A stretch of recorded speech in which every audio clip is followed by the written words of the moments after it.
Bom dia a todos. São 9h02. Vamos dar início à nossa reunião científica de hoje, da SOMERG, que precede a reunião do Conselho Deliberativo. Hoje o nosso convidado é o nosso secretário estadual de saúde, Dr. Kiep, né?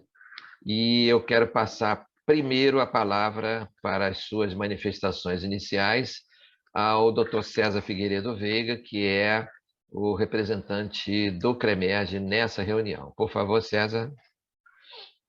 Primeiramente, eu quero agradecer a oportunidade de estar aqui, agradecer ao convite e agradecer também a oportunidade que o nosso presidente Clóvis Munhoz me deu de estar representando aqui essa reunião. E é realmente um prazer estar na reunião do SOMERG e com um tema tão relevante e tão importante para nós nesse momento, que às vezes com a pandemia a gente acaba se esquecendo de outras doenças, outras patologias que estão muito inclusas no nosso meio, na nossa cidade e no nosso estado, e acaba se esquecendo de coisas de outras patologias tão importantes. Mas é com grande satisfação que estou aqui e é de coração aberto e imenso prazer que estou aqui hoje nessa manhã de sábado. Seja bem-vindo, César. Seja bem-vindo e venha sempre, venha outras vezes. Vou passar, então, a palavra ao nosso palestrante, né? E que desde o início, agradecendo imensamente a aceitação do convite que foi feito pela SOMERG e que ele aceitou de pronto para estar aqui conosco hoje para conversar sobre dengue, perspectivas, enfim. Dengue é uma doença que, apesar de ter diminuído o número de casos, mas sempre esteve presente por aí e tal, e agora, pelo menos em algumas áreas do Brasil, tem se mostrado com muita incidência, principalmente na região centro-oeste, né? Então, vamos conversar hoje sobre esse tema tão importante e saber o que o nosso secretário tem a nos dizer, espero que para nos tranquilizar. Como existem outros temas gravitando em torno do tema saúde, né? Eu gostaria que no finalzinho, você desse umas pinceladas sobre a própria Covid, né? E nos falasse sobre a varíola dos macacos. Sabemos que no Brasil ainda não tem nenhum caso, mas que você tocasse nesse assunto para que a gente pudesse ter um pouco mais de informação. Com a palavra, Dr. Kiep. Obrigado a todos. Eu estou quase nem iniciando a palestra, como você falou que era para tranquilizar todos. Eu não sei se eu começo, se a gente muda de assunto. Pode começar. Bom, obrigado a todos pela presença, pelo convite. É um prazer estar aqui com vocês mais uma vez. Falar de um tema que, na verdade, é um tema que eu trabalho na Secretaria de Saúde há mais de 20 anos, né? Eu entrei na Secretaria de Saúde na epidemiologia, na vigilância epidemiológica. Enfrentei a primeira grande epidemia de dengue, que foi em 2002, causada pelo vírus 3 da dengue. Depois a gente enfrentou em 2008, acho que a pior epidemia, não em termos de número de casos, talvez em termos de número de casos, porque chegou algum momento que ninguém mais contabilizava, ninguém mais notificava casos, porque era tanto caso de dengue que o sistema de saúde ele colapsou. O número de óbitos foi um número de óbitos recorde, absolutamente inimaginável para uma epidemia de dengue. A gente teve, em 2008, quase o mesmo número de óbitos de dengue que a gente teve no Brasil esse ano, só aqui no Rio de Janeiro, causado pelo vírus 2 da dengue. Em 2008 que a gente começou a aprender um pouquinho sobre organização e contingência de dengue no meio da epidemia. A rede totalmente colapsada, ninguém conseguia atendimento de nada, nem de dengue, o infartado não conseguia ser atendido.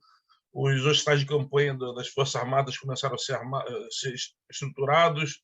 No meio da epidemia, nós começamos a montar os centros de acolhimento, centros de hidratação na época, junto com o Corpo de Bombeiros, que operou a maioria dos centros de hidratação. Na época, a Secretaria de Saúde era Secretaria de Saúde e Defesa Civil, então a gente tinha uma capacidade de contingência por conta disso significativa, e foi aí que a gente começou a ter uma queda da letalidade. A partir daí, as epidemias de dengue aqui no Rio de Janeiro e no Brasil tornaram-se cada vez mais frequentes.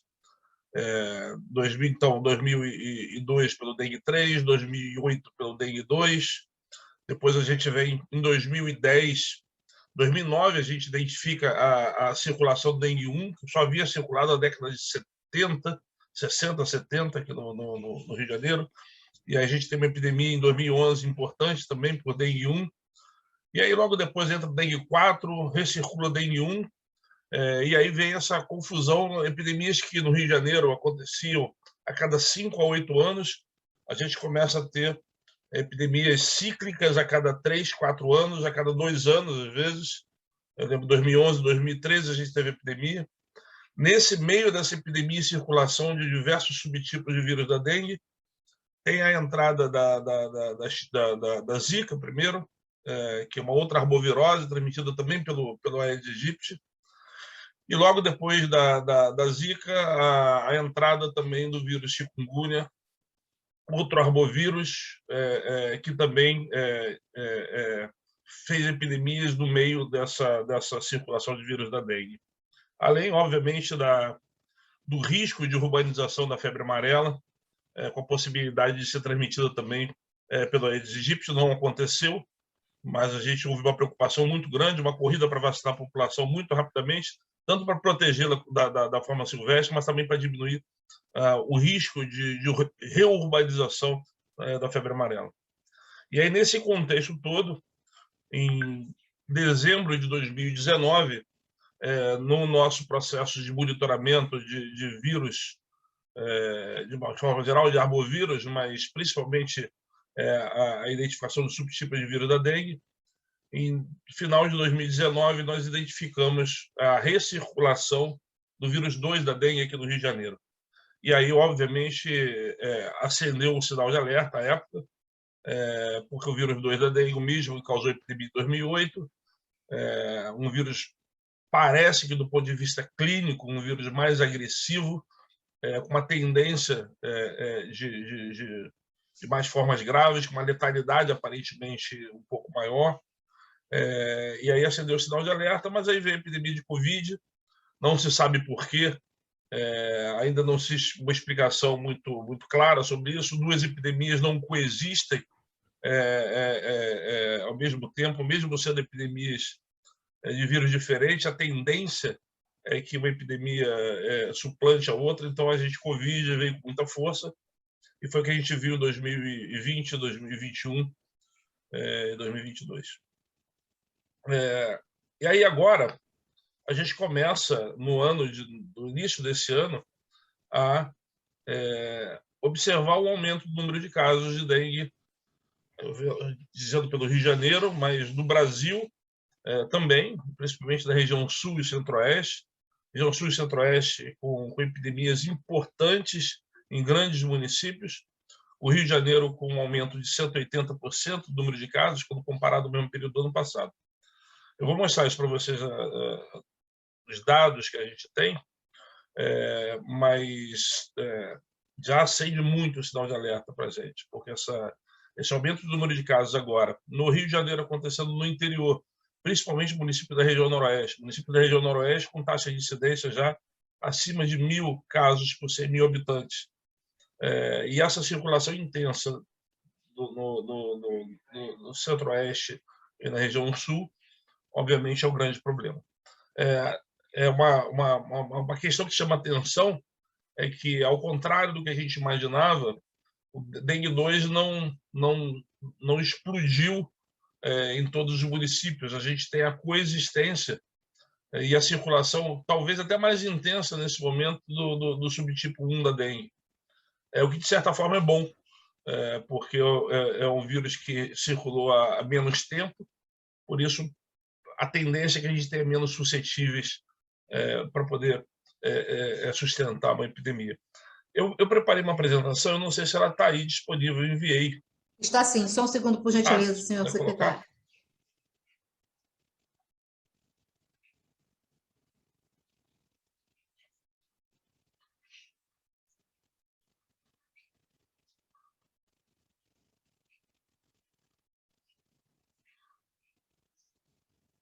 Bom, pode passar? Próximo.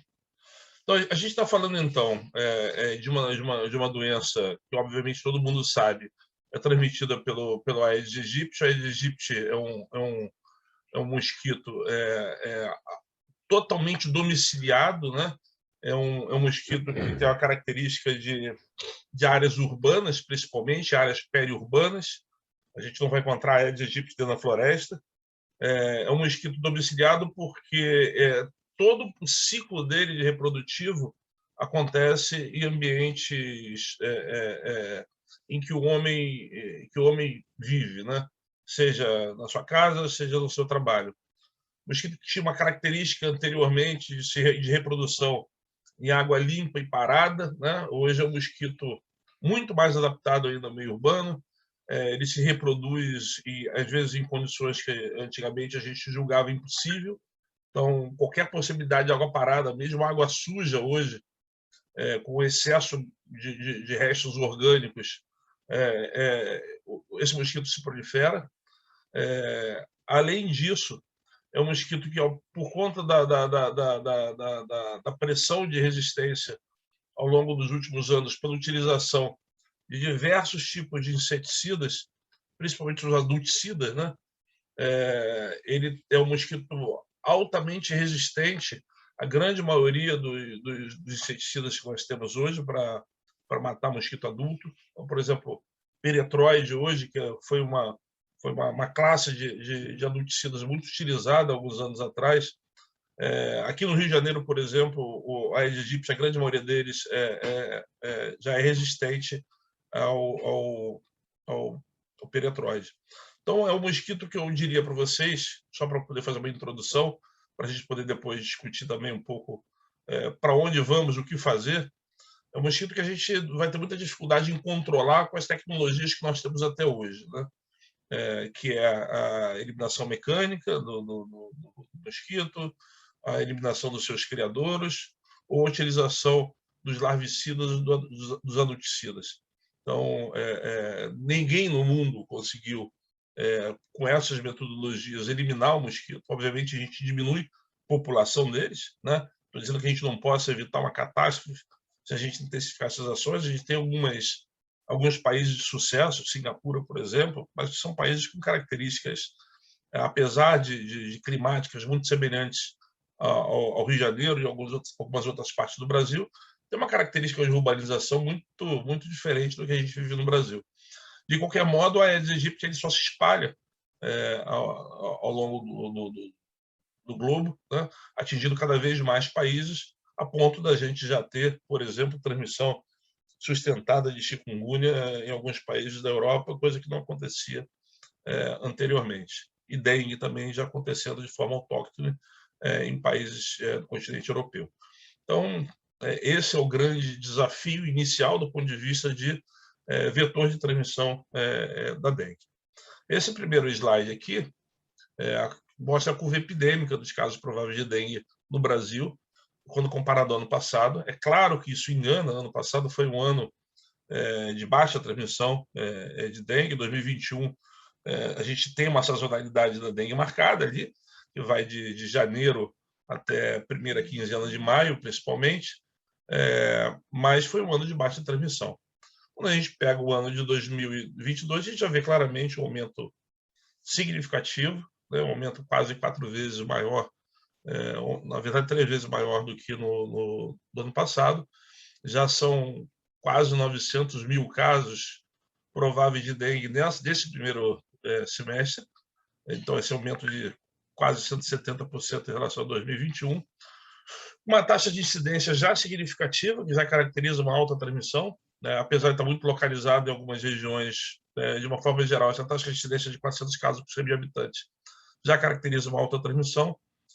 574 casos de dengue grave e 7.595 casos de dengue com sinais de alarme e 323 óbitos. É óbvio que, se a gente for comparar com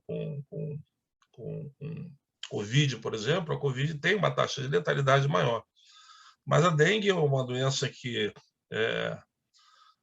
tem uma letalidade significativa e, principalmente, se a gente organizar de forma adequada a assistência, a gente consegue diminuir ainda mais esses óbitos por dengue. A fisiopatologia da dengue ela é ao contrário do que era do Covid no começo. Ela é muito conhecida, apesar de não ter nenhum medicamento ainda comprovadamente eficaz para dengue, disponível para utilização. A gente sabe, de certa forma, como conduzir, como manejar clinicamente, mas a organização disso numa situação de epidemia não é fácil. É preciso uma preparação prévia muito grande. Quando a gente vê a distribuição da taxa de incidência por região, a gente vê claramente que as regiões sul e centro-oeste foram as regiões mais atingidas. Apesar da gente ter transmissão sustentada em 5 das regiões do país, essas 2 regiões, elas, em termos de taxa de incidência, elas despontam. Não é o que a gente viu historicamente na dengue. Historicamente, na dengue, as epidemias elas começam pelo litoral. É uma característica, geralmente, por São Paulo, Rio de Janeiro, Salvador. Dessa vez, a epidemia começou pelo interior. Geralmente é o contrário, né? Ela interioriza no ano seguinte. Dessa vez ela começou do interior e parece que começa a vir pro litoral. No Rio de Janeiro aconteceu a mesma coisa. Essa característica de interiorização, primeiro, da epidemia, também aconteceu no Rio de Janeiro, com o aumento dos casos na região noroeste e no norte da região serrana do estado. Então, obviamente que a gente não sabe explicar por que isso aconteceu, mas é um fato. Pode passar. Próximo. Consegue? Só um segundo, por favor. Tá bom.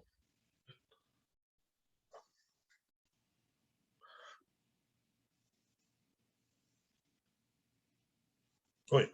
Pronto. Esse aí é o cenário epidemiológico da chikungunya e da zika, né? Vocês podem ver também que esse aumento é mais discreto, o número de casos também é menor. Chikungunya, um pouco mais de 76 mil casos prováveis, também com aumento, quando comparado ao ano passado, aumento de 75%, uma taxa de incidência um pouco mais de 10 vezes menor do que a da dengue, mas são 35 casos por 100 mil habitantes, e já com 14 óbitos confirmados. E mostrando também que a zika continua circulando, um número de casos significativamente menor, um pouco mais de 3 mil casos, uma taxa de incidência de 1,5 casos por 100 mil habitantes. Nenhum óbito ainda confirmado, mas está aí presente, né? É um vírus que está circulando.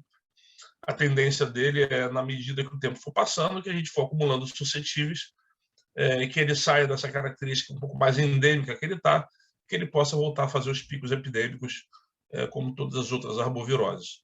Obviamente, a dengue faz isso com uma maior frequência, porque existem 4 subtipos. Vírus como a chikungunya e zika, que são únicos do ponto de vista de resposta imunológica do organismo, vão fazer esses picos com frequência muito menor. Pode passar. Quando a gente passou, agora me perdi. É isso, né? Isso.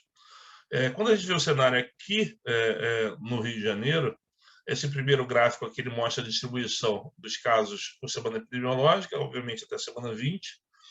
Foram 5.107 casos prováveis, um aumento de 40% em relação a 2020, um aumento de mais de 200% em relação a 2021. A característica que ele tem dele acometer mais mulheres do que homens, 55,2% dos casos em mulheres, e o restante em homens. Pode passar?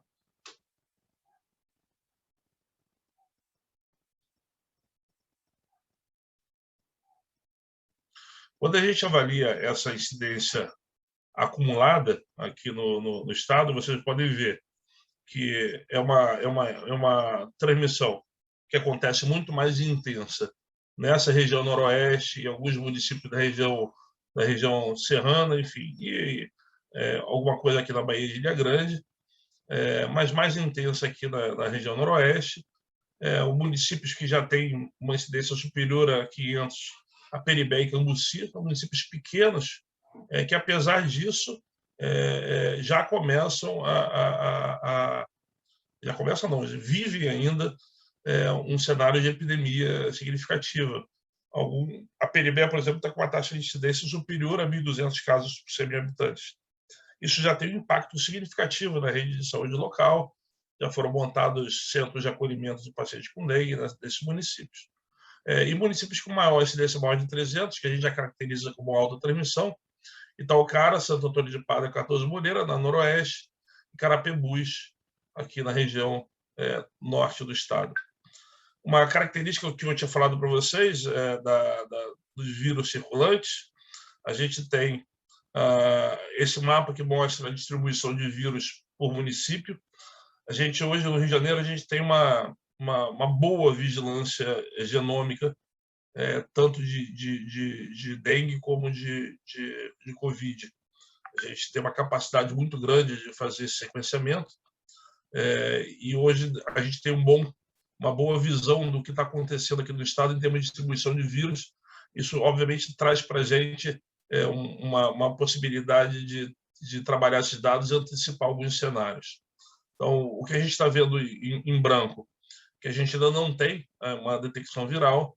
Em cor de abóbora é onde que a gente tem a circulação somente do dengue 1.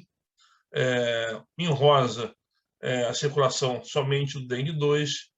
E o azul mais escuro, o roxo, a circulação concomitante do dengue 1 e dengue 2. Então, são 13 municípios somente com dengue 1, 16 municípios com dengue 2 e 15 municípios com dengue 1 e dengue 2. Vocês podem ver que a região daqui da Metropolitana 1, que envolve o Rio de Janeiro e Baixada Fluminense principalmente, a gente tem a circulação do dengue 2 e dengue 1, e alguns municípios somente com dengue 1, o que chama um pouco a atenção, né? Porque essa persistência ainda do dengue 1, desde 2011, na verdade, ele se mantém circulando. Pode passar.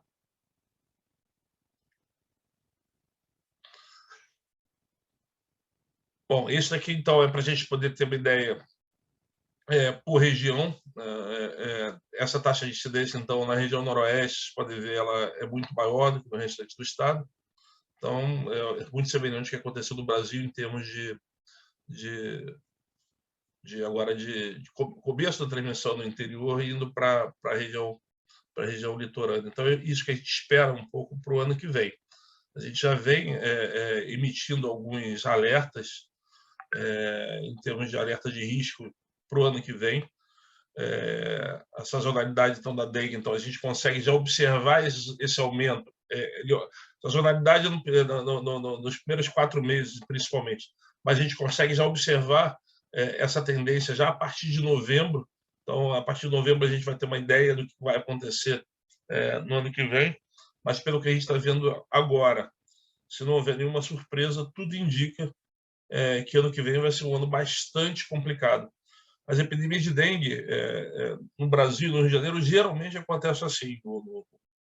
Um ano em que a gente vê um aumento de transmissão ainda não em níveis epidêmicos, parece que é um ano de adaptação do vírus ao mosquito, eles vão cada vez mais se infectando, parte da prole desses mosquitos já nasce infectadas, e parece que isso vai se organizando até que no ano seguinte ele explode. Todos os gráficos que a gente tem, talvez eu tenha um gráfico ali no final que vai mostrar isso ao longo dos últimos 20 anos, mostrando esse pico no ano anterior, depois a explosão no ano seguinte. Então, só para vocês terem uma ideia do que está circulando e a taxa de incidência e o número de casos por região. Pode passar. É esse aqui que eu ia mostrar para vocês. Eu não sei se vocês conseguem ver essa característica que eu estou falando, mas esse é um gráfico que mostra, aqui no Rio de Janeiro, a série histórica de sorotipos circulantes da dengue, segundo por ano, né? Então, vocês podem ver que o que eu falei para vocês, em 2002, a gente teve a circulação do dengue, está errado, tá? Dengue 3, e depois, em 2008, dengue 2, tá? Está trocado ali, depois eu vou corrigir. E aí, mas o que eu queria mostrar para vocês é que a gente tem uma característica de entrada do vírus, adaptação do vírus ao mosquito, de alguma forma, e depois explosão. Entrada do vírus, explosão. Entrada do vírus, explosão. Isso acontece praticamente em todos os anos que nós tivemos epidemia. Se a gente for falar, se a gente pudesse falar só de uma análise gráfica, como a gente faz com bolsa de valores, enfim, a gente estaria projetando para o ano que vem um cenário muito preocupante aqui para o estado do Rio de Janeiro. Pode passar. Essa é só a tabela dos casos de Zika, para vocês, se alguém tiver interesse, poder ver, mas o número de casos ele é significativamente menor do que dengue, mas certamente isso é um complicador, porque se tem chikungunya circulando, a chance de erro de diagnóstico, uma vez que a questão laboratorial ainda é um problema, talvez esse ano, com a massificação dos testes imunocromatográficos rápidos, isso possa auxiliar o diagnóstico, até porque o tratamento de chikungunya é diferente do tratamento da dengue, completamente diferente também das complicações que a Zika pode ocasionar. Então, a circulação, muito mais importante do que a intensidade de circulação da chikungunya e da Zika, é o fato deles estarem circulando, e certamente isso é um complicador na hora de diagnóstico, tendo em vista a dificuldade que é, do ponto de vista somente clínico, de diferenciar essas três doenças em parte importante dos pacientes. Pode passar. Esse é um dado que a gente tem, que a gente voltou a fazer agora, referente ao índice de infestação do Aedes, é o que a gente chama de LIRA. A gente faz um estudo por amostragem para poder avaliar qual é a quantidade de domicílios naquelas localidades que tem presença de larvas do Aedes aegypti. Então, esse LIRA, o ideal que ele fique abaixo de 1%, abaixo de 1%, eu diria que é o que o Ministério preconiza, mas ainda é um número alto. Então, de cada 100 municípios, de cada 100 residências que são sorteadas, analisadas, o ideal é que a gente tenha menos de uma, digamos assim. De cada 200, a gente tenha uma só com larva do mosquito. Quando a gente avalia esse estudo aqui no Rio de Janeiro, que foi feito agora em abril de 2022, depois de 2 anos sem fazer esse estudo, porque era muito difícil entrar na casa das pessoas para poder fazer isso durante a epidemia de Covid, então a gente volta a fazer em 2022. A gente vê que tem parte importante dos municípios o que a gente chama de sinal de alerta, o índice de infestação entre 1% e 3%, o que coloca, do ponto de vista de circulação do mosquito, a gente sob risco, né? A região do estado mais populosa, que é a região metropolitana 1 aqui, que envolve Rio de Janeiro e Baixada, toda ela em alerta, com alguns estratos que a gente chama de alto risco, com índice de infestação superior a 3%. Só deixando claro que a gente tem também a avaliação do Aedes albopictus, que é um outro tipo de Aedes também, que também tem capacidade de transmitir a dengue, uma característica menos urbana, digamos assim, do Aedes aegypti, que também sustenta, às vezes, transmissão de dengue, principalmente em região próximo à região de Silvestre, por exemplo. Então, o Aedes albopictus foi, inclusive, dos vetores responsáveis pela introdução mais forte da dengue na região serrana do estado, por exemplo. A região serrana do estado sempre foi uma região muito livre de dengue, e há cerca de 8 ou 10 anos a gente já começa a ter transmissão, inclusive na região serrana. Os depósitos predominantes ainda são os depósitos móveis, né? Vasos, frascos com água, pratos, garrafas, que ficam geralmente na casa das pessoas, né? Os reservatórios, que é o A2, que serve como reservatório de água complementar para consumo humano, ainda importantes. 20% dos focos de vetor foram encontrados em reservatórios de água, mostrando claramente os determinantes da transmissão da proliferação do mosquito. Então, a questão da necessidade de abastecimento de água ainda é um problema aqui no estado do Rio de Janeiro. Os depósitos fixos, que são as calhas, lajes, tanques, eventualmente aquele vaso sanitário esquecido no quintal, 15%. Lixo, por exemplo, que são os lixos sucatas e ferros velhos, 17%. E outros depósitos, um pouco mais, 16%. Então, de certa forma, a gente tem ali os depósitos, que são os depósitos do nosso dia a dia, né?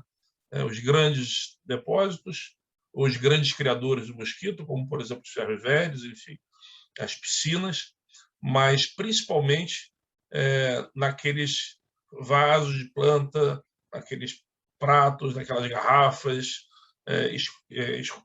esquecidas no quintal e servem como os principais criadores de mosquito aqui no estado do Rio de Janeiro. Pode passar.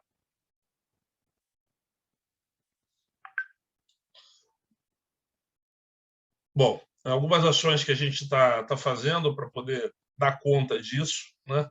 Ou para poder se organizar, para poder enfrentar o que a gente considera que é quase que inevitável, que é o aumento significativo da transmissão de dengue, principalmente na região metropolitana do estado no ano que vem. Hoje os municípios eles têm a capacidade de terem esses dados em tempo real. Então, a gente tem um tabinete com esses dados consolidados por município. Então, cada município hoje ele consegue saber o que está acontecendo no seu território com uma rapidez muito grande. Hoje nós já instituímos e já está funcionando uma sala de situação de arboviroses. A gente já está colocando em prática nosso plano de contingência, quer dizer, organizando o nosso plano de contingência se ele precisar ser acionado no ano que vem.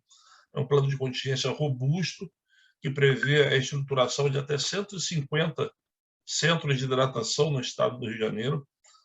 A gente parte do princípio que a gente tem que tirar esse paciente com suspeita de dengue do atendimento de rotina, ele tem que ter um fluxo diferenciado, até para a gente poder melhorar a assistência desse paciente, que é muito diferente dos outros. A gente está falando de pacientes que morrem, que é o clássico da dengue, eles morrem quando começam a melhorar. Então, esse paciente, numa classificação de risco, numa UPA, por exemplo, ele vai ser classificado como, às vezes, como amarelo-verde, porque um paciente que não sente dor, um paciente que só está cansado, na verdade, ele já está extremamente desidratado, ele já não enche o saco mais de ninguém, ele não grita, ele não sente dor. Então, a gente entende que a gente precisa ter um atendimento, um fluxo diferenciado, tanto pela quantidade de pessoas doentes, como pela especificidade do quadro clínico de agravamento dessa doença, e também pelo fato de que, se a gente não organizar esse fluxo diferenciado, os outros pacientes também não conseguem ser atendidos nessas unidades de urgência e emergência. Então, não é necessariamente criar hospital de campanha, não é isso. Mas dentro de uma UPA, por exemplo, a gente tem um fluxo diferenciado específico para paciente com dengue, com uma sala de hidratação específica para paciente com dengue. Então, é isso que a gente faz. A gente prevê a estruturação e mapeamento prévio dos locais, que já são locais que estão funcionando, em que a gente vai aportar insumos, aportar equipamentos e aumentar recursos humanos para poder fazer o atendimento diferenciado desses pacientes. Isso deu certo em 2011, deu certo em 2015, numa outra epidemia que a gente teve, e é isso que a gente está prevendo para o ano que vem. Nós temos uma capacidade de monitoramento também hoje muito grande dessas arboviroses. A pandemia de Covid nos dotou de uma capacidade muito grande. Para vocês terem uma ideia, pré-Covid, nós tínhamos uma capacidade de realizar 1.000 a 2.000 exames de PCR de dengue por mês. Hoje, a nossa capacidade é de 5.000 por dia, só no Laboratório Central do Estado. Então, isso é uma capacidade muito grande, é uma capacidade instalada que dá conta da gente fazer esse diagnóstico. Agora, não na rapidez que a gente gostaria. Por isso, a gente também está abrindo uma ata de registro de preços para aquisição de testes rápidos de dengue, teste de NS1, em que a gente consegue... Hoje tem bons testes no mercado, com uma boa especificidade, uma boa sensibilidade, que pode ajudar, em alguns casos, no diagnóstico diferencial. A gente já está com o boletim semanal na página da Secretaria, com a divulgação de todos os dados de notificação dos dados laboratoriais, do SINAM e do GAL. Então, quem quiser já pode acompanhar semanalmente a evolução dos casos de dengue aqui no estado do Rio de Janeiro. Já estamos com a ação de tratamento de UBV pesado, que é a utilização daqueles carros de fumacê, em alguns municípios com maior transmissão, como Cabo Frio, Santo Antônio de Pádua, Peribé, Itaucara e Cambuci.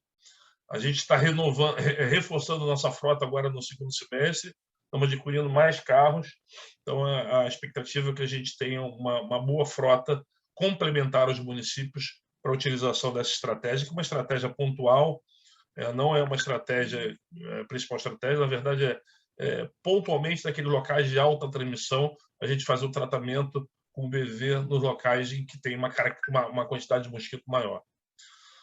Os municípios estão recebendo também os inseticidas, que na verdade são os larvicidas, que são utilizados nas visitas domiciliares semanais, que voltou a acontecer, volto a dizer, isso não estava acontecendo no ano passado, por conta da dificuldade de entrar na casa das pessoas.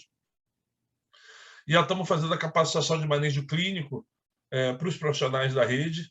Então, ao longo do segundo semestre todo, vai ser um segundo semestre de capacitação em manejo clínico. Além disso, a gente tem pactuado com os 92 municípios, que todos eles têm que apresentar para a Secretaria Estadual de Saúde seu plano de contingência atualizado. Então, esse plano de contingência prevê diversas ações, inclusive os locais onde se prevê uma possível implantação do centro de hidratação para dengue. Então, isso já tem que estar pré-mapeado dos planos de contingência dos municípios. E esse plano de contingência que vai ser o plano norteador, caso a gente identifique um aumento de transmissão de determinado município. A gente vai lá com a equipe técnica, a gente tem uma equipe técnica específica, tanto composta por enfermeiros e médicos, como da área de controle de vetores, para poder dar esse assessoramento a todos os municípios. Acho que era isso. Pode passar? Eu fiz uma apresentação mais baseada na questão epidemiológica, até porque a questão clínica eu acho que ela pode ser abordada depois. Eu acho que agora é o momento da gente entender o cenário, a situação que a gente está vivendo, com os dados que a gente tem hoje disponíveis, e para a gente poder avaliar, inclusive todos avaliarem, setor público e privado, as sociedades médicas, enfim, como que elas vão se organizar para poder dar conta desse possível aumento de transmissão no ano que vem. Eu vou falar rapidamente da Covid e da varíola, para a gente depois passar para abrir para o debate. Em relação ao Covid, o que a gente tem hoje de concreto? Eu vou falar pelo Rio de Janeiro, mas vocês podem tranquilamente extrapolar isso porque está acontecendo no restante do Brasil. Ainda a predominância da variante Ômicron, em sua totalidade. Nosso programa de sequenciamento, ele identificou que hoje 100% dos casos que nós temos hoje no Rio de Janeiro são pela variante Ômicron. A mesma variante que causou essa última onda de transmissão em novembro, dezembro e janeiro, aqui no estado do Rio de Janeiro. Uma variante com uma característica de altíssima transmissibilidade. Vocês podem ver que, pelo pico que ele causou nessa última onda, um pico altíssimo, muito maior, inclusive, do que as outras ondas de transmissão, mas com uma característica de mais branda do ponto de vista clínico, né? Então, isso está se refletindo agora claramente. E parece que, pelo fato da gente ter avançado bastante na vacinação nesses últimos meses, inclusive com uma cobertura vacinal superior a 80% em relação a segunda dose, né? Não dose de reforço. Dose de reforço ainda precisa caminhar mais e a dose adicional mais ainda. Mas, de certa forma, uma cobertura alta das 2 primeiras doses. Todos os casos que nós estamos tendo são casos extremamente brandos, né? Leves, coriza, uma dor de garganta, uma discreta astenia, uma mialgia leve. A gente não teve, apesar desse aumento da positividade, saltou de 3% para está oscilando hoje entre 15% e 20%, 15% de pacientes intra-hospitalares e 20% dos pacientes ambulatoriais. Esse aumento de positividade ele não gerou aumento do número de atendimentos e unidade de pronto atendimento, que é um indicador que a gente monitora muito de perto, um indicador muito precoce. A gente monitora diariamente quantos pacientes com suspeita de Covid são atendidos nas UPAs. Então, a gente não teve aumento do número de atendimentos e não teve aumento do número de solicitações de internações, seja enfermaria, seja leito de CTI. Então, aumento de positividade significativo, mostrando que a gente está vivendo uma ondinha, uma marola de transmissão agora, mas que não se reflete nos indicadores assistenciais. Então, no meu ponto de vista, essa é a tendência da epidemia de agora para frente. Se a gente não tiver uma novidade de recirculação de alguma outra variante de preocupação, que tem uma característica diferente, enfim, que escape mais a vacina, a tendência da gente ter agora essas vacinas atualizadas anualmente, aí já é um exercício de adivinhação, né? Vacinas vacinas atualizadas anualmente, de acordo com os principais subtipos que estão circulando, enfim, e com os casos acontecendo, do jeito que estão acontecendo hoje, aumentando no período do inverno, que é um período de sazonalidade das doenças respiratórias, tendência a cair quando a temperatura começar a aumentar, e com muito poucos casos que requeram internação ou atendimento mais especializado. É isso que a gente está vendo na Covid agora. Em relação a... Mais uma vez, então, só finalizando a Covid, acho que a gente não tem que mudar nada das estratégias que a gente está fazendo agora, a não ser muito enfático em relação à necessidade da população se vacinar. O Ministério ontem parece que soltou ampliou a vacinação, a aplicação da terceira dose para adolescentes de 12 a 17 anos. Então, é um desafio agora, porque também essa confusão de vacina, de faixa etária, enfim. Se a gente fica perdido, imagina a população. Então, talvez o nosso grande desafio agora seja avançar cada vez mais nessa vacinação. Eu não vejo espaço para a gente retroagir nas medidas de flexibilização que a gente fez recentemente, que, de certa forma, são responsáveis também pela melhora dos indicadores econômicos, que a gente não pode também esconder. Então, obviamente, se houvesse um risco importante para a população, a gente iria retroagir. Estou dizendo isso porque eu fui muito questionado por conta desse aumento de positividade, se a gente iria retroagir nas medidas de distanciamento ou na questão do uso da máscara, enfim. E a gente, com os dados que a gente tem hoje, eu particularmente não vejo necessidade. Acho que as medidas de precaução e prevenção seguem agora do ponto de vista individual, quem quiser utiliza. Em relação à varíola, a gente está organizado, a gente está tem um problema hoje, a capacidade de contenção da varíola é uma capacidade pequena, porque a vacina que tem não é uma vacina com uma ampla disponibilidade e não tem uma eficácia tão grande.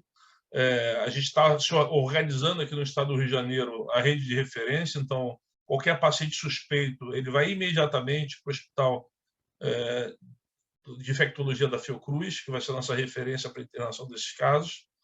A gente tem equipe de monitoramento 24 horas por dia, em contato constante com a equipe da Anvisa de portos e aeroportos, que provavelmente, se entrar algum caso aqui no Rio de Janeiro, vai entrar por ali, monitorando as pessoas que estão vindo das áreas de maior risco.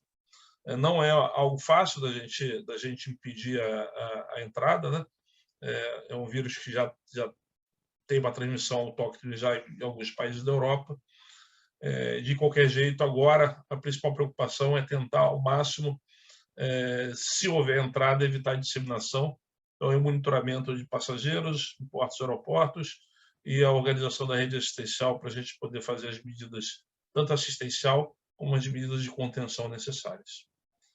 Acho que é isso. Se alguém tiver alguma pergunta, algum questionamento, eu me coloco à disposição. Obrigado, Kiep. Eu vou inicialmente passar a palavra ao Dr. César Figueiredo, que é membro da Câmara Técnica e responsável pela Câmara Técnica de Infectologia do CREMERG, para algum comentário complementar. E gostaria especialmente que os representantes aqui presentes da região serrana, Dr. Romualdo Gama, e da região noroeste, Dr. Danilo, se manifestassem, visto que o nosso secretário nos afirmou que o aumento de incidência maior são nessas duas regiões, para que eles também possam interagir e nos trazer informação. César? Bom dia a todos novamente. Kiep, é um prazer estar podendo falar com você. Antes de qualquer coisa, assim, é muito boa a apresentação, a gente consegue ter uma visão, um panorama muito bem adequado do nosso histórico, né? Nada melhor do que para a gente entender o nosso presente e pensar no futuro, a gente olhar para o passado e ver como as coisas ocorreram, né? E a gente consegue, a partir daí, principalmente nessas doenças, a gente consegue ter um planejamento adequado. E antes de mais nada, assim, eu só queria mesmo, não tenho nada a acrescentar, comentar, enfim, sobre o conteúdo, mas dar parabéns à programação. Assim, acho que a gente tem que, a partir disso que nós temos de histórico, né, como você mesmo já pôde participar de outros momentos do nosso estado, da nossa cidade, sobre o histórico da dengue, você tem o planejamento que nos dá assim, a segurança e a confiança e que teremos condições, sim, de combater. E o que eu acho essencial é o que você comentou agora também, próximo já ao final da sua apresentação, o atendimento para essa população com dengue, né? Porque, como você mesmo falou, a partir de um momento, uma pessoa que chegou com um dengue um pouco mais grave, numa fila de classificação de risco, ela não vai ser estratificada muitas vezes de forma adequada, vai ficar lá para trás. E isso, para essa pessoa, vai ser essencial. Então, se a gente tem postos de atendimento, umas tendas, né, como as tendas de hidratação, lugares específicos, onde esse paciente vai encontrar uma equipe com uma característica específica, já com uma história de conhecer a doença, já uma equipe formada com maior experiência, maior expertise nesse tipo de condução, é essencial. Que aí a gente não atrapalha, né? não aumenta a sobrecarga aí de pacientes a ser atendidos nas emergências, né? Nos grandes centros, e dá um atendimento com qualidade, um atendimento com especificidade para esses pacientes com dengue, que é essencial nesse caso. Achei a sua apresentação muito boa, e aí fica essa expectativa, que a gente consiga realmente colocar em prática, né, todos esses planejamentos que são, de fato, essenciais para que a gente consiga fazer um atendimento com qualidade, um atendimento humanizado, principalmente aos pacientes com dengue e suas famílias. Obrigado, doutor César. Doutor Romualdo, quer fazer algum comentário aí acerca da região serrana? E eu pediria aos colegas que quisessem interagir que levantasse a mãozinha para que a gente pudesse depois contemplar com a palavra. Bom dia a todos. Obrigado, Benjamin. Eu queria também me desculpar, eu no início eu tive uma dificuldade aqui de comunicação, mas depois normalizou. Queria começar parabenizando o Kiep, mais uma vez, né, uma palestra sensacional do Kiep, trazendo dados para a gente que nos localizam muito bem com relação a isso. Eu aqui, com relação à região serrana, eu até, Kiep, depois que a gente passar na fase de debates, eu teria algumas questões para colocar para você. Mas, nesse momento, eu vou fazer só, atender ao pedido do Benjamin, só considerações aqui sobre a região serrana. Eu tenho entrado em contato com a Secretaria de Saúde, mas a Secretaria de Saúde não me colocou ainda nenhum tipo de alerta maior com relação à dengue aqui na região serrana. Eu acho que os próprios gráficos, né, mapas epidemiológicos que o Kiepe apresentou, mostrou só que a parte da região serrana que está em contato com a região noroeste é que acaba sendo a questão mais preocupante. Aqui as coisas estão tranquilas, hein? E aproveitando, Benjamin, em todos os sentidos, entendeu? Eu tenho entrado em contato com uma certa regularidade com a Secretaria de Saúde, então acho que as coisas estão andando bem com relação a esse sentido. Mas foi muito interessante porque eu queria parabenizar o Kiepe com relação, inclusive, a esse planejamento de enfrentamento da dengue do ano que vem, né? Acho que está perfeito esse mapa, essa apresentação que você fez, e nos dá até segurança, né? E com esses dados, inclusive, que você tocou, nessa próxima semana eu vou de novo para procurar, nós estamos com uma secretária nova, eu vou de novo procurar a secretária para a gente já se atualizar com relação a isso, né? Já que houve uma mudança do secretário, nós estamos com uma secretária nova, o outro pediu demissão, recentemente, tem umas 4 semanas, 3 meses mais ou menos, para que a gente possa atualizar com relação a isso. Se tiver alguma coisa, eu entro em contato com você, Benjamin, e com o Kiepe também, tá bom? Se a gente tiver algum dado interessante para passar. Obrigado. Ok. Mas se você tem pergunta, pode fazer agora. Pode fazer? Pode. Olha só, o Kiepe, olha só, eu queria só tirar algumas dúvidas com você, né? E aproveitando também com o César, que o César também, né, como especialista, pode também nos esclarecer. Você falou dessa distribuição aí, está invertida. Normalmente começa do litoral para o interior, mas dessa vez está vindo do interior. A minha pergunta é, né, tanto nos estados quanto tanto, né, da região no Brasil, né, que vem da região centro-oeste para o litoral. A minha pergunta é se isso não tem a ver com imunidade prévia, tá certo? O fato dessas regiões do litoral já terem sido mais contaminadas e a gente tem uma distribuição de imunidade maior na população dessas regiões, e ao contrário, ou se não tem nada a ver com isso, o motivo é outro. Deixa eu... Estou ouvindo, né? Deixa eu só primeiro caracterizar a região serrana, porque realmente, tá?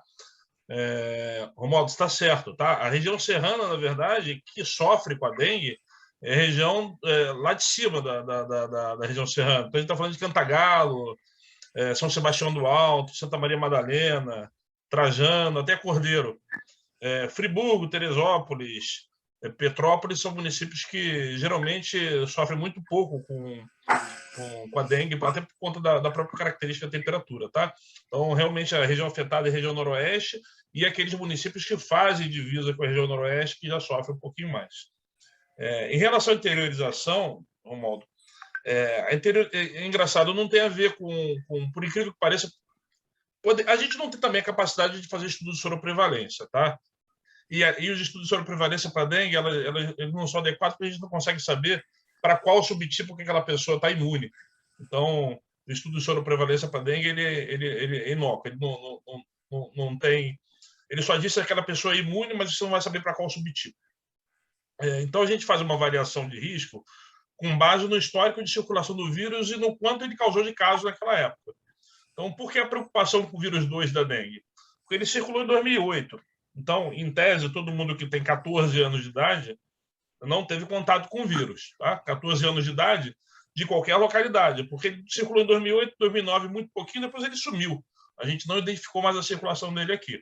Então, toda a população de 14 anos ou menos no estado do Rio de Janeiro é suscetível ao vírus 2. E quem não teve dengue em 2008, porque também ele só havia circulado na década, se não me engano, na década de 60. Então, isso acontece em todo o estado do Rio de Janeiro. Quando a gente vê a epidemia de 2008, ela começa aqui na região metropolitana, ela começa a se estruturar na região metropolitana em 2007. Em 2008, ela faz um pico de transmissão em que ele pega parte importante, quase toda a região metropolitana e em alguns outros municípios, principalmente os grandes municípios do interior, parece que eles sofrem junto, talvez pelo fluxo de pessoas, a gente não sabe.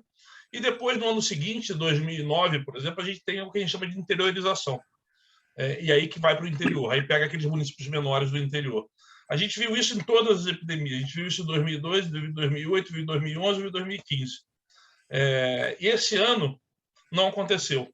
E a gente não acredita que seja por conta da maior presença de suscetíveis, porque como é um vírus que, no caso do vírus 2, desde 2008 circula, desde 2009, e no interior a gente está vendo esse aumento de casos por dengue 1.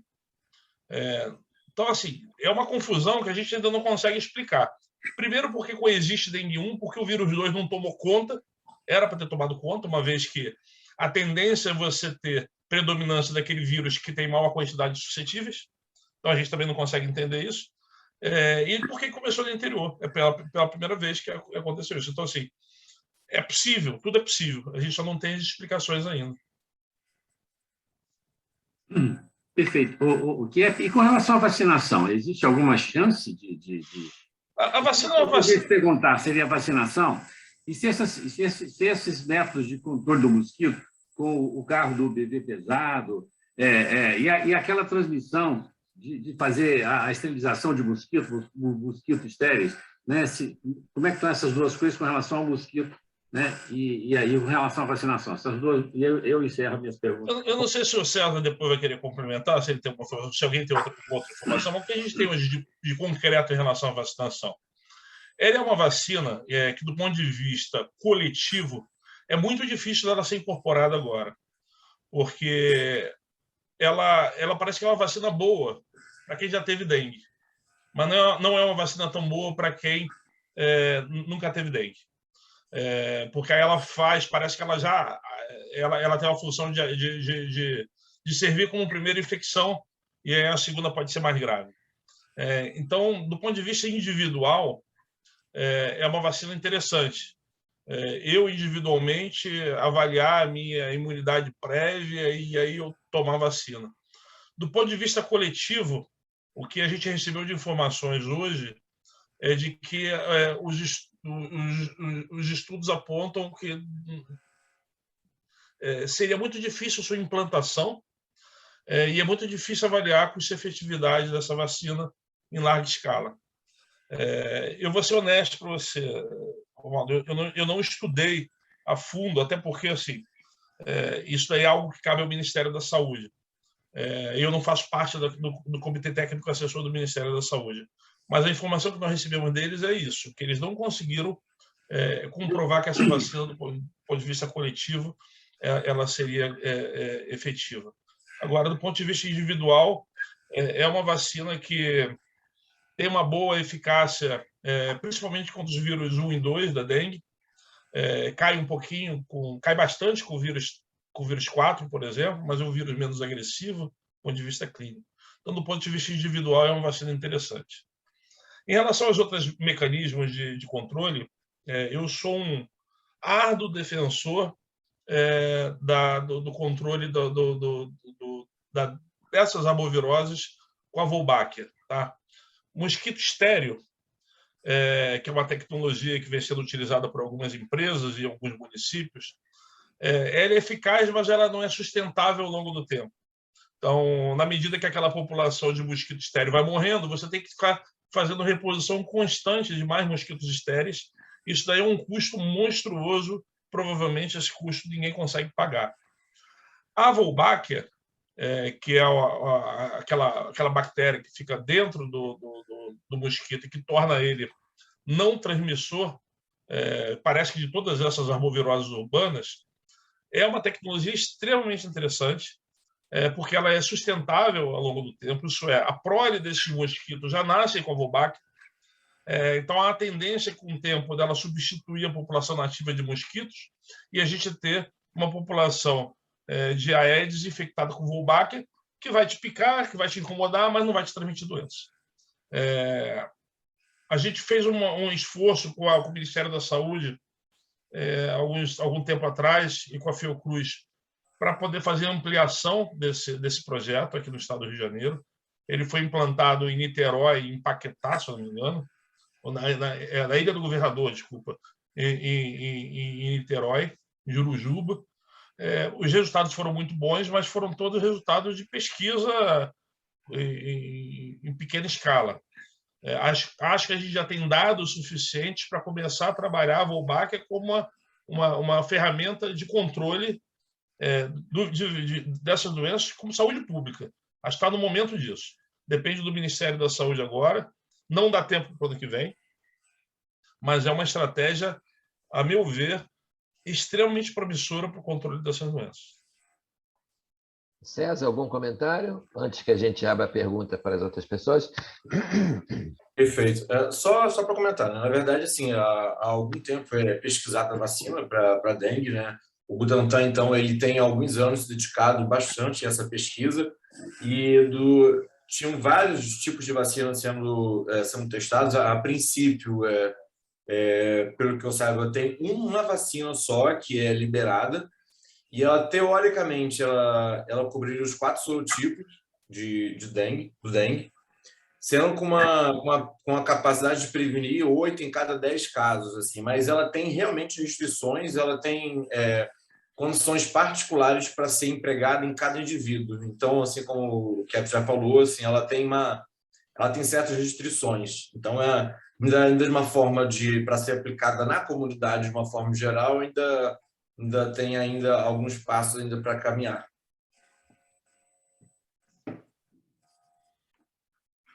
Muito bem. Algum colega presente quer fazer alguma pergunta? Doutor Danilo, nos ouve aí no Noroeste Fluminense? Quer fazer alguma intervenção? Ouvindo sim, Benjamin. Tudo bom com vocês? Tudo bem. Na verdade, estou em Vitória. Trouxe a esposa aqui para fazer um curso de risoto. Aí estou num cafezinho aqui. Tá certo. A palestra. Mas está tudo bem. Não estou querendo fazer nenhum comentário em relação à dengue, não. Aqui em Itaperuna, quer dizer, lá em Itaperuna, ainda não tem muitos casos de dengue, não. A gente está tendo assim, alguns casos, digamos assim, locais, assim, algumas ruas, algumas localidades mais na periferia da cidade. Eu soube que tinha um bairro aqui que chama Aeroporto, que tinha uma rua com muitos casos. Pode ser o início, né? O início de alguma epidemia que está vindo aí. Não é uma época de muita chuva, não. Então, eu imagino que, de repente, possa não ir para frente, mas vamos aguardar, né? Ok, obrigado, Danilo. Algum outro colega quer fazer alguma intervenção? Quer fazer alguma pergunta? Rômulo, doutora Wanda, Zelina, Sérgio Pina, doutor Eduardo. Ô, Benjamin, se ninguém, enquanto o pessoal pensa, Pode falar. Eu sou curioso, hein, Guilherme? Me diz uma coisa, a respeito dessa ondinha aí de Covid-19 que está acontecendo lá na Europa, tá certo? Talvez não seja uma ondinha, seja uma onda um pouco maior lá na Europa. Isso a gente viu isso nas ondas anteriores, né? De que acontecia lá, 2 meses depois, acontecia a onda aqui. Aparentemente, a onda de lá já tem esse tempo de 2 meses e não chegou aqui. Né? Quer dizer, eu imagino que isso seja pelo nosso índice de imunidade alto, de vacinação muito grande na população. Esse raciocínio está certo? Eu acho que, então, que não vai ter. Essa é a minha impressão. Né? Queria ver a sua opinião, se você também concorda com isso, se o mecanismo não é esse, tem alguma coisa diferente desse meu raciocínio aqui. Bom, na verdade, a gente está tendo essa ondinha, né? Mas essa grande onda que eles tiveram, nós já tivemos em novembro, dezembro, janeiro aqui. Na verdade, o que está circulando lá é a Ômicron, e eles estão fazendo uma primeira onda em alguns países e uma segunda ondinha, como a gente está tendo aqui em outros países. Mas é a mesma variante, a Ômicron. Eu acho que para a gente poder fazer uma avaliação de risco do que vai acontecer aqui no Brasil, a gente tem que monitorar 2 coisas. Primeiro, a capacidade de proteção da vacina ao longo do tempo. Isso é fundamental. Se essa proteção cair muito ao longo do tempo, a gente já tem que pensar nas vacinas de reforço, enfim.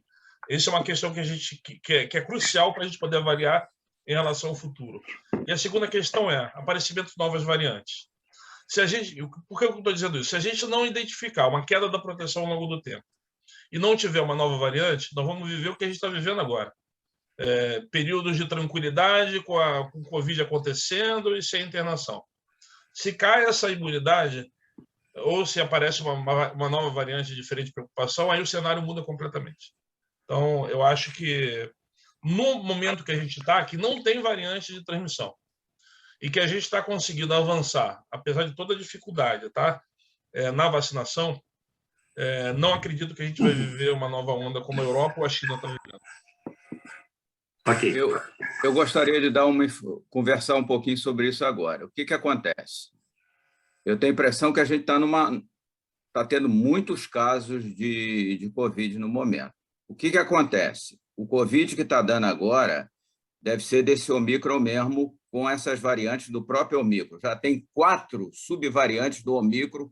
Saiu um editorial ontem, que eu li ontem na JAMA, mostrando que tem 4 variantes de Omicron e que as vacinas atuais têm pouco efeito sobre essas variantes. Agora, essas variantes têm uma vantagem sobre as outras. Elas não dão doença grave. E eu vou dizer o seguinte, o povo está fazendo muito teste em casa.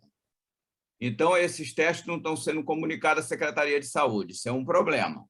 Por exemplo, na minha família lá, minha filha e meus 2 netos ficaram essa semana toda positivaram para dengue, tiveram um quadro clínico leve. E eu tenho tido informação de muita gente conhecida que está tendo dengue não, desculpa, está tendo Covid e ficando em casa. Então, eu tenho a impressão que a Omicron está aqui com mais de uma variante. E nesse editorial da JAMA, ele informa o seguinte, que quem foi contaminado pela primeira cepa da Omicron pode ser contaminado pela segunda, porque elas têm muitas mutações naquele gene que entra lá na célula. Então, eu acho que a gente está tendo, mas a sorte é que realmente essas cepas são cepas menos agressivas, que estão levando menos a doença grave, menos a internação, menos a busca por hospital, que hoje as pessoas estão comprando o teste da farmácia. Muita gente compra na farmácia, faz em casa. Então, eu não sei... Você está correto. Eu que eu tinha falado anteriormente, os casos são tão leves que não estão... as pessoas não estão nem procurando atendimento médico. A gente não teve aumento de atendimentos em UPAs. Mas a gente está tendo uma transmissão intensa. Tanto que eu falei, a taxa de positividade nossa dos exames, que estava em 1 a 3%, está variando agora já de 15% a 20%. Então, a gente está vivendo uma transmissão importante de Ômicron. Todo mundo deve conhecer alguém doente. Todo mundo conhece alguém doente. As pessoas estão fazendo teste em casa e elas sequer estão sendo notificadas porque elas nem procuram o serviço de saúde. Agora é o seguinte, o nosso padrão de vacinação sempre dá uma proteção. E eu vou dar aqui de público, tem 15 dias atrás, eu fui levar a minha sogra para fazer a 4ª dose aqui na Cidade das Artes, aproveitei, eu fiz a minha 4ª dose e o atendimento está de nota 1000. Olha, eu fui atendido como se estivesse numa clínica privada, talvez melhor até. A equipe que está lá está trabalhando muito legal, e as vacinas estão disponíveis, mandaram eu escolher a vacina que eu quisesse, tinha 2 ou 3 vacinas lá disponíveis, e o atendimento estava muito bom. Então, eu acredito que quem se vacinou completamente tem sempre alguma imunidade, e quem já teve também a Covid e se vacinou mais ainda, tem imunidade. Alguma coisa para proteger. Então, eu acredito que esse editorial é muito interessante, que ele chama assim, o fim da Covid ou o início, ou o fim do início? Eles botam uma interrogação do editorial, porque está muito interessante, que eles não estão conseguindo saber quando vai acabar isso, porque tem 4 subvariantes da Omicron, 4 já descritas. E, claro, a gente aqui tem mais dificuldade de ficar dosando essas subvariantes. Uma observação para você, Eduardo, para complementar. Aqui no Rio de Janeiro, a gente faz em termos de 800 sequenciamentos por mês, tá? Que beleza! Significativo. 100% dos nossos casos são da subvariante BA2, tá? Então, a gente só tem uma subvariante circulando da Ômicron aqui no estado do Rio de Janeiro, tá? Isso é um bom sinal para esse momento, tá? Ok, obrigado pela informação. Benjamin? Doutor Rômulo, Benjamin? sua pergunta? Bom dia a todos. Mais uma vez, eu quero agradecer, em meu nome, em nome da Somerge, mais uma vez o teu pronto atendimento ao convite feito por nós, por intermédio do Bruno, a você, e atendeu perfeitamente a esse chamado. É brilhante aí, mais uma vez, muito obrigado, né? Eu quero parabenizá-lo pela brilhante explicação, para todos nós fica muito claro quando você fala, e também quando você faz algumas considerações sobre a capacidade de mobilização para aquelas tendas de hidratação. Isso me chama muita atenção, oriundo, como você e também eu, do Corpo de Bombeiros, né, a capacidade de mobilização em função disso, né? A população muitas das vezes não entende em que nós não somos simplesmente subordinados, né? Nós entendemos que é o papel inclusive do médico de todas as áreas da saúde, numa situação como essa em que nós estamos prontos para o atendimento à população. Naquele primeiro momento, lá atrás, quando era tudo junto, Secretaria de Estado de Saúde e Secretaria de Defesa Civil, a mobilização foram aquelas tendas que salvaram muitas pessoas, a mobilização, e todos que estavam lá eram profissionais da área de saúde do Corpo de Bombeiros, estivemos presentes. Lá no Amazonas, nós vimos também um contingente, né, das Forças Armadas presentes e tudo. Então, acho que a valorização disso, desse papel da mobilização, ele é muito importante, e acho que tem que ser valorizado e falado, e você é um dos caras que sempre incentiva e valoriza isso. Então, como coronel da reserva, eu te agradeço imensamente por você sempre fazer esse enfoque, que é para a população toda saber que nós trabalhamos e estamos prontos para qualquer tipo de atendimento quando for necessário. Esse é o primeiro item. Segundo, você fez um comentário muito importante, pertinente também, em relação às medidas sanitárias apresentadas pela Secretaria Estadual de Saúde e que você as manteve nesse momento, mesmo com a Ômicron aí presente e o aumento de casos. Ainda ontem, na nossa reunião, eu tinha falado que uma das minhas unidades de medicina diagnóstica, nós tínhamos tido em torno de 25% de positividade dos casos de Covid, né? Então, verdadeiramente está presente, mas as medidas sanitárias elas têm que ser tomadas com muito cuidado mesmo. É claro que vida não tem preço, né? Mas as medidas em relação às tomadas de decisão e a repercussão do ponto de vista econômico traz muito do que está acontecendo. E vale para os românticos, né? Que a gente pensou o seguinte: quando estiver passando a pandemia, né, as pessoas vão voltar melhor, a população melhor, todo mundo com o coração mais amolecido, né? E o que a gente tem visto é justamente isso na Libertadores, cada vez mais racismo, cada vez mais briga. Começou uma, entre aspas, uma terceira guerra mundial, a indústria armamentista dos Estados Unidos botando arma para vender para tudo que é lado da Europa, né? Tanto na ocidental quanto oriental. Então, verdadeiramente, a gente tem que tomar muito cuidado, porque a pandemia não trouxe tanto isso quanto a gente imaginava. Então, o romantismo não está prevalecendo tanto. E, por último, aí sim, aliás, por último, não. Quando o doutor Eduardo Vaz fez um comentário agora, eu até balancei a cabeça e me questionei muito. Muitas das coisas que têm acontecido, e eu gostaria muito que você fizesse esses dois comentários que eu vou fazer agora, mas eu quero a tua análise, pelo amor de Deus, que eu não consigo entender. O doutor Vaz é médico, ele chega lá, o cara pergunta qual a vacina que o senhor quer tomar. Ele, de repente, pode escolher uma, porque ele confia mais nessa, naquela outra. Agora, você imagina meus familiares que chegaram, que não são médicos, o cara falou assim: qual a vacina que o senhor tem? Tenho essa, essa e essa. Sabe o que eles fizeram? Voltaram para casa e não tomaram vacina.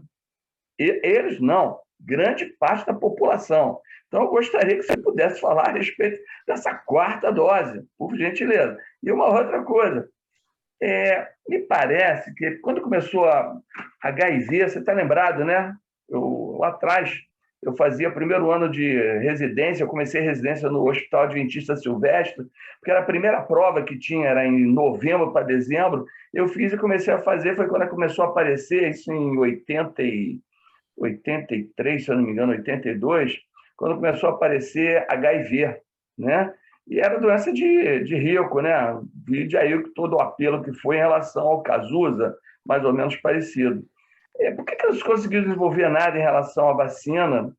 A dengue também não. E a Covid a gente conseguiu com todas essas empresas multi aparecerem com tantas opções de vacina em tão pouco tempo. Você poderia dar uma posição por aí? E, mais uma vez, cara, muito obrigado aí, você é brilhante, obrigado pela tua amizade. Obrigado, Rômulo, antes palavra. dele responder, deixa eu dar uma informação. Eu cheguei lá, me identifiquei como médico e disse que eu tinha interesse de fazer a vacina da Pfizer. Eu não queria fazer da AstraZeneca para minha sogra naquele momento e não tinha interesse de repetir com a Coronavac. Como eu tinha tomado a terceira dose da Pfizer, eu pedi à menina, não, nós temos essas 3 vacinas aqui. Então, eu não acredito que eles estejam mandando as pessoas escolherem, mas as pessoas que chegam lá e têm preferência, porque saiu notificação agora na Europa, evitando em determinadas idades a vacina da AstraZeneca por causa do problema da trombose.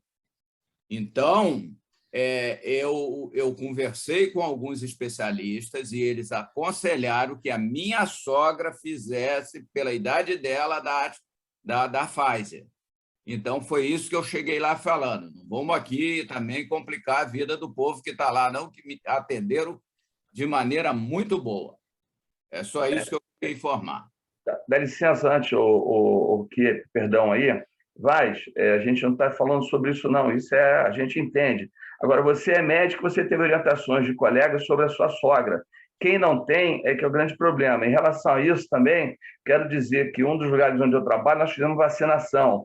E a vacinação com computador de imediato, porque tem um outro fator também, que alguns lugares estão sendo vacinados, você vai procurar na tua digital, ainda não saiu, porque ainda não passaram para o sistema, e o sistema teve um problema aí, não o sistema estadual, mas o sistema federal, algum tempo atrás. Mas a gente tem que pensar como um todo na população em geral. Obrigado, Kiepe. Obrigado aí. Vou responder porque o tema é complicado mesmo, tá?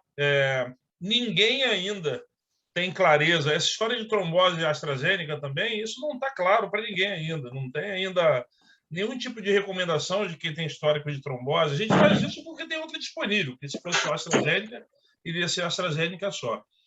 O que a gente tem, e de concreto, em alguns casos, na maioria dos casos, por exemplo, quem tomou Coronavac, fazer a dose de reforço com outra que não seja a Coronavac, por exemplo.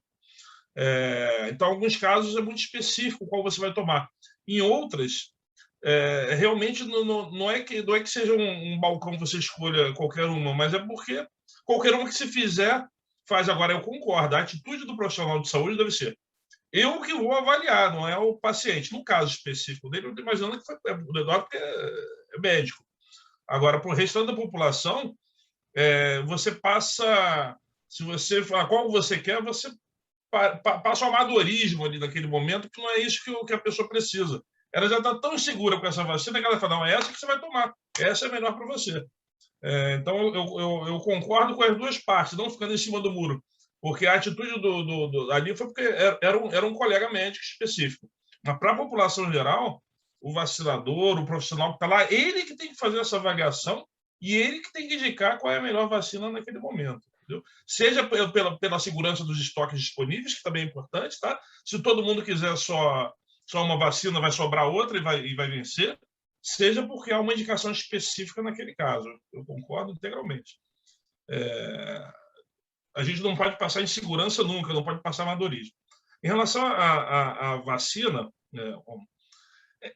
a corrida para a vacina da dengue começou há muito pouco tempo, né? A gente só tem a vacina da Sanofi, se eu não me engano, aprovada hoje para utilização. Agora começa a corrida dos outros laboratórios para poder vacinar. Obviamente, tem muito relacionado à questão de mercado, dessa história e tal. Não acredito que a vacina da dengue seja uma vacina tão difícil de ser desenvolvida, não. Acho que agora, com essa corrida aí, agora começa uma corrida para essas vacinas. A gente tem vários laboratórios já, inclusive laboratórios nacionais já estudando. Eu acho que nos próximos 5 anos a gente vai ter vacinas melhores do que a gente tem hoje. A vacina que a gente tem hoje é uma vacina de 3 doses, que já é um problema. 3 doses. É uma vacina que tem muito pouca eficácia contra alguns subtipos. É uma vacina que a gente tem que dar preferencialmente pessoas já imunizadas previamente, então a gente teria que fazer teste em todo mundo antes da aplicação da vacina.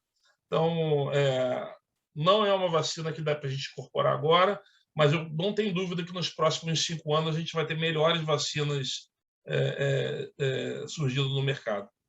Não acredito que haja dificuldade técnica, não. É questão de mercado só e correr para desenvolver. E HIV? Obrigado. HIV é diferente. HIV é diferente porque o HIV teve uma corrida muito grande para a vacina. O vírus tem uma característica de escape muito grande. HIV ninguém consegue entender, mas HIV, imagina, seria a vacina queria voltar a gente à antiga normalidade, né? A gente entrou na questão do uso do preservativo e até hoje a gente não saiu do preservativo e não tem outra estratégia que não seja o preservativo, né? Mas a vacina de HIV, realmente eu participei de alguns estudos na época, alguns estudos multicêntricos, e nenhum desses estudos multicêntricos foi eficaz. E aí realmente tem uma dificuldade técnica ali, não tem dúvida nenhuma. Obrigado, Kiep. Vou passar a palavra ao da vez, que é o Dr. Jorge Fará. Vou encerrar as inscrições com o Dr. Eduardo Vaz, para que a gente possa encaminhar para o encerramento. Dr. Jorge Fará. Muito obrigado, Benjamin. Bom dia para você, bom dia a todos. Queria parabenizar o Kiep pela apresentação. Achei que foi muito clara, muito didática e nos dá assim, uma tranquilidade de ter à frente da Secretaria uma pessoa que tem pleno domínio da situação epidemiológica do Estado. Então, parabéns, Kiep. Mas eu estava decidido a não fazer uma pergunta do varejo da clínica para um epidemiologista, mas como o Vaz, o Rômulo e o próprio o Romualdo também falaram, eu me animei, entendeu? No atendimento clínico, com frequência a gente se depara com situações em que o paciente vai buscar uma informação, uma orientação a respeito da 4ª dose, viu, Kiep? Em pessoas, principalmente, que já tiveram a doença, portanto, já tiveram o primeiro estímulo imunológico e já estão com a 3ª dose já concluída. E com os títulos de anticorpos neutralizantes no nível muito alto, ou seja, acima de 160 unidades. Eu devo fortemente indicar a 4ª dose para esse paciente? Para as pessoas com mais de 60 anos de idade ou para qualquer pessoa? Não, pessoa adulto. 60 anos, porque a 4ª dose está indicada para pessoas com 60 anos ou mais. Agora, mais uma vez, a gente está no mar de incertezas, tá? Por que a 4ª dose ela foi recomendada? Assim como a 3ª dose na época para pessoas com 60 anos ou mais, quando começou. Porque alguns estudos estavam mostrando uma queda da proteção dessas pessoas e aumento do número de casos. Isso muito para a 3ª dose. A 4ª dose agora, ela foi meio que introduzida um pouco sem muitas evidências, tá? A gente não tinha tantas evidências de que a gente precisaria de uma 4ª dose. Mas, de qualquer jeito, o que a gente está vendo com os dados preliminares, é possível que essa 4ª dose já funcione como um booster, como um reforço. Não necessariamente para aumentar a imunidade agora, que já é alta, mas para a gente garantir uma proteção de mais longo prazo, como a gente faz com algumas outras vacinas. Por exemplo, a vacina da meningite, que nós alteramos a época de aplicação e antecipamos, exatamente para ela poder funcionar como um booster. Então, essa imunidade que iria cair ao longo do tempo, mais rapidamente, ela sobe um pouco mais e ela cai muito mais lentamente. Então, é isso que a gente imagina que a 4ª dose possa fazer e possa segurar pelo menos um ano até a gente ter, de repente, essas vacinas anuais. Então, eu, particularmente,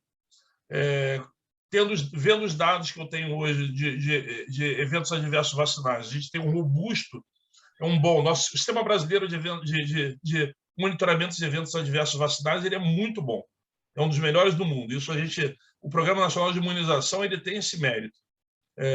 Ele é até sensível demais.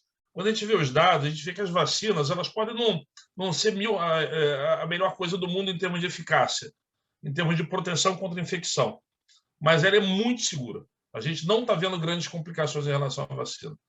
Então, eu recomendaria a quarta dose para todas as pessoas acima de 60 anos, mesmo com as incertezas e ainda com a falta de evidências completas que a gente tem. Lembrando que, durante essa pandemia, nós tomamos muitas decisões, umas acertadas, outras não, nem tanto, porque a gente também não tinha como esperar que todas as evidências estivessem disponíveis. Então, mas com a que a gente tem hoje de dado, eu recomendaria a quarta dose para todas as pessoas acima de 60 anos. Ok. Doutor Eduardo Vaz? Isso, toda a literatura internacional está chamando atenção para isso, principalmente aqueles que têm mais de 8, 9 meses que tomou a terceira dose. E parece que ela dá como foi bem falado aqui pelo secretário, um buster muito interessante. Por isso que eu fui lá e tomei. Então, eu não fiquei procurando em mim anticorpo neutralizante, não. Agora, eu queria fazer uma sugestão aqui para o Benjamin. A Balalai, ela tem uns contatos, e ela mesmo, para a gente fazer uma discussão sobre essa vacina da dengue. Eu estava na Sociedade Brasileira de Pediatria, presidindo, na época que essa vacina estava terminando de ser aprovada. Na criança, ela foi aprovada a partir de 9 anos de idade. Os trabalhos, na época, eu não tenho experiência nenhuma com a vacina da dengue, mas os trabalhos, na época, mostravam que essa vacina só podia ser tomada a partir de 9 anos de idade. Quando começaram a aplicar, crianças que já tinham tido dengue e não se sabiam, davam reações graves a essa vacina. Então, primeiro, a Sociedade Brasileira, eu já tinha saído da sociedade, ela fez uma indicação de fazer a vacina para todas as crianças, depois ela tirou essa indicação. Então, a vacina da dengue é uma vacina ainda que a gente precisa estudar ela mais, no meu entendimento. Aí o secretário foi bem claro aqui que, em nível comunitário, ele não indicaria aqui no momento, por vários motivos.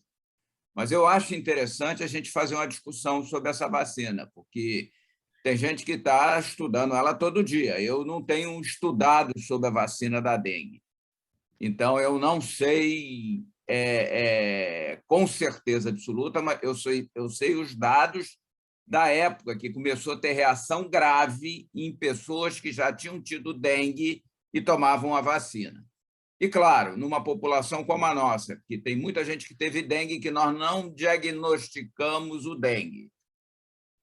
É um risco muito grande. Eu não indico vacina de dengue para criança nenhuma, no momento. Não vou dizer que não vou indicar no futuro. Por isso que eu acho que uma discussão sobre isso seria interessante. Obrigado. Ok, doutor Eduardo. Temos aqui presente uma diretora que faz parte da Câmara Técnica de Vacinação do CREMERG e podemos programar uma atividade conjunta a respeito desse tema. Eu já havia encerrado o período de inscrição, mas eu estou vendo aqui o doutor Celso Ramos e a doutora Wanda Terezinha. Nós precisamos encerrar, eu só pediria que fossem rápidos nos seus comentários, por favor. Bom, presidente, bom dia. Bom dia a todos. Bom dia a todos. Eu havia levantado freneticamente a mão antes do encerramento e fiquei procurando os botões aqui para levantar a mão eletronicamente. Peço desculpas, mas vou ser muito rápido. Tá? Eu queria só fazer um comentário. Aliás, vários, mas eu vou fazer um comentário ao que o secretário Kiep falou. Em relação ao fato de que a gente precisa de uma vacina para o HIV para sair dessa questão da camisinha do preservativo, que é a única coisa que a gente tem para oferecer. Eu queria lembrar o seguinte, primeiro que com o tratamento e a obtenção da carga viral indetectável, nós temos um excelente método de prevenção. Segundo, nós temos a chamada profilaxia pré-exposição. O indivíduo exposto chegar na unidade de saúde, onde seja, começar a tomar uma medicação que previne adequadamente a aquisição.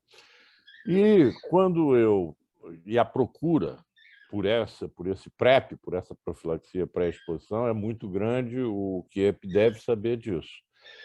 Agora, o que eu digo sempre para os pacientes, e vale para o PrEP, vale para a profilaxia, para o tratamento do infectado, é o seguinte, é que isto pode prevenir, uma coisa e outra podem prevenir a infecção pelo HIV. No entanto, isto, da mesma forma que a vacina não fará, isto não leva ao abandono, digamos assim, do preservativo, já que nós temos todas as outras doenças de transmissão sexual, em particular, que é, como você sabe, a sífilis, para a qual nós não temos vacina, nem temos perspectiva de vacina. Então, ainda que a gente amanhã tivesse uma vacina para o HIV, o preservativo continuará e continuaria na linha de frente. Quanto à vacina da dengue, o que você falou dela mostra que nós não temos vacina nenhuma para dengue. Professor, deixa eu só fazer um comentário. A questão do preservativo foi só uma piadinha, é claro que Tá bom. Foi só um tom irônico de que a partir do HIV a gente começou a ter que usar camisinha, não tem dúvida nenhuma de que deve ter outras doenças e tem outros métodos de prevenção e nenhuma vacina vai fazer a gente abandonar, sem dúvida nenhuma, está corretíssimo. Doutora Wanda Terezinha, por favor. Bom dia a todos. Não poderia, pelo menos, 2 palavrinhas, né? Parabenizar aí, eu achei assim, ele colocou de uma forma clara, objetiva, e eu acho que alcance, né, até dos não especialistas, né, em toda essa área. Mas foi muito bom. Eu, inclusive, se tiver disponibilização do vídeo posteriormente, eu até quero depois repassar para alguns médicos aqui em Campos. Quer dizer, embora a gente tenha colocado lá na Sociedade de Medicina, colocando que teríamos esse evento hoje de manhã. Mas hoje, pela manhã, os professores médicos da Faculdade de Medicina estão passando por um curso presencial desde ontem à noite e hoje de manhã. E aí, grande parte vai estar, com certeza, envolvido nesse evento lá. Então, se a gente disponibilizar, depois eu gostaria de passar. Só alguma coisinha rápida. Por exemplo, quando foi falado aí sobre dengue, aqui em Campos a gente tem um centro de referência de dengue, né, que foi implantado no anexo do Hospital dos Plantadores de Cana, que posteriormente, caso do controle, foi desativado, mas agora, recentemente, voltaram a reabrir, já alguns casos acontecendo, e até porque já prevenindo para os tempos futuros aí que provavelmente, né, chegarão aqui para a gente também. Então, foi reaberto o Centro de Controle de Dengue do Hospital dos Plantadores de Cana. Com relação à Covid, aqui nós tivemos, por exemplo, recentemente, 3 escolas que foram fechadas, depois, posteriormente, eu acho que mais uma, e fechadas mesmo por causa da questão da contaminação entre as pessoas. Teve uma reunião agora, esta semana, do comitê, e aí ficou decidido que agora não vão fechar mais as escolas. Eles estão recomendando o uso de máscara tanto para todos os alunos e os profissionais da escola. E que não vão fechar as escolas. Por exemplo, se tiver uma sala que tiver muitas crianças que foram contaminadas, vão suspender provisoriamente as aulas deste grupo de profissionais e de alunos, mas não vão, pelo menos até agora, a recomendação última é essa, não vão mais ficar fechando as escolas, mas a recomendação de voltar ao uso de máscara, tanto por alunos quanto de escolas públicas e particulares, a recomendação. Com relação à vacinação, a gente tem avançado, mas ainda todo mundo está notando que houve uma diminuição. E aí está sendo incentivado. Hoje, por exemplo, sábado e domingo está sendo aplicado vacina, inclusive eles estão fazendo também essa atividade de vacinação noturna, para quem trabalha de dia, não ter desculpa de que não vacinou porque estava trabalhando, está tendo vários locais sendo aplicado à noite, e inclusive hoje e amanhã vai acontecer isso daqui. Estou falando rápido, mas já estou terminando. Falando da sífilis, isso aí é muito importante, porque eu acompanho no grupo de saúde coletiva gestantes, né? E no local, que é na unidade de saúde ligada à Faculdade de Medicina, que a gente acompanha gestantes, o que acontece? Nós tínhamos algum tempo que a gente não via todos os testes, que estão feitos os testes lá na hora que a gente atende também a gestante. não só da sífilis, mas de outros também, hepatite e tal, HIV. Mas aí o que aconteceu? Nós ficamos um tempo sem ver sífilis. Só que agora nós estamos retornando, e foi muito boa essa fala, porque nós estamos vendo a presença de sífilis em gestantes. E aí, com isso, lá na unidade do SESEC, que é do Hospital Escola Álvaro Alvim, e da Faculdade de Medicina, da Fundação, na verdade, o que aconteceu? Agora está sendo estendido isso para fazer essa avaliação do teste de sífilis, não só para gestantes, mas até para outras disciplinas que os professores acharem necessário, também está sendo estendido à população em geral. E com relação a essa aplicação de vacinas diferenciadas para grupos diferenciados, isso tem um local específico ligado ao centro de saúde, onde são recomendadas vacinas para quem tem algum tipo de comorbidades. Então, tem as vacinas específicas para esse tipo de comorbidade. Bem, tentei falar rápido, me desculpe se demorei, mas eu queria passar um pouquinho essas informações de campo. Obrigada, Bia, mais uma vez, parabéns, foi muito bom. Obrigado, doutora Wanda. Passamos, então, para as considerações finais. Passaria a palavra ao doutor César Figueiredo, os seus comentários finais. Eu só tenho a agradecer a oportunidade, acho que foi uma reunião de muito proveito. Com certeza, as próximas vezes, se eles estiverem me convidado, com certeza participarei. Foi brilhante a participação de todos, acho que a gente pôde contribuir um com a experiência do outro. Tenho aqui a presença do Celso, grande companheiro da Câmara Técnica de DIP, que está sempre muito presente nas nossas reuniões, é ponto fundamental nas nossas reuniões, e sempre tem muita coisa a agradecer. A doutora Célia, que também está sempre presente comigo também no CREMERGE, e com grande satisfação, só tenho a agradecer mesmo, e fico muito feliz aí que a gente possa ter mais reuniões como essa, que, pelo que eu vi, são extremamente proveitosas. Obrigado, César. Bem, o nosso convidado, já agradecendo, dirijo a palavra a ele para que ele possa fazer as suas considerações finais. Obrigado. Obrigado, Benjamin. Queria agradecer também o Rômulo e o pessoal da SOMED pelo convite. César, manda um abraço lá para o nosso presidente, para o Clóvis Munhoz. O grande mérito dele, além de ser meu presidente, também é um grande vascaíno sofredor igual a mim. Então, isso mostra... Ser vascaíno hoje mostra a resiliência, a capacidade que a gente tem de se adaptar, né, a períodos ruins, né, e tentar dar a volta por cima. Manda um abraço para ele, grande representação nossa no CREMERGE. Um abraço ao professor Celso também, especificamente. Grande parte das coisas certas que eu falo aqui, eu aprendi com ele ao longo desse tempo. As besteiras não, Celso, as coisas boas. Celso sempre foi um grande companheiro nas câmaras técnicas lá de assessoramento da Secretaria de Saúde, e grande parte das coisas que a gente fez, a gente deve a pessoas como ele e outros, né, da academia que nos assessoram. Na verdade, a gente só faz política pública se a gente tiver essa base de conhecimento por trás assessorando a gente. Agradecer mais uma vez a SOMERGE, deixar não só eu, estou à disposição de vocês sempre, né, mas a Secretaria também. Agradecer o convite e me colocar à disposição para outros debates. Eu sempre aprendo com vocês muito mais do que eu passo. Então, é um prazer estar sempre aqui com vocês. Ok, Kepe, muito obrigado por mais esse brinde que você nos fez com essa palestra magnífica, né? Agradeço a todos os nossos diretores, tanto da capital quanto do interior, colegas de um modo geral. Desejo a todos um bom fim de semana e aviso que já vamos iniciar a reunião do Conselho Deliberativo da SOMERGE. Muito obrigado, um bom fim de semana a todos.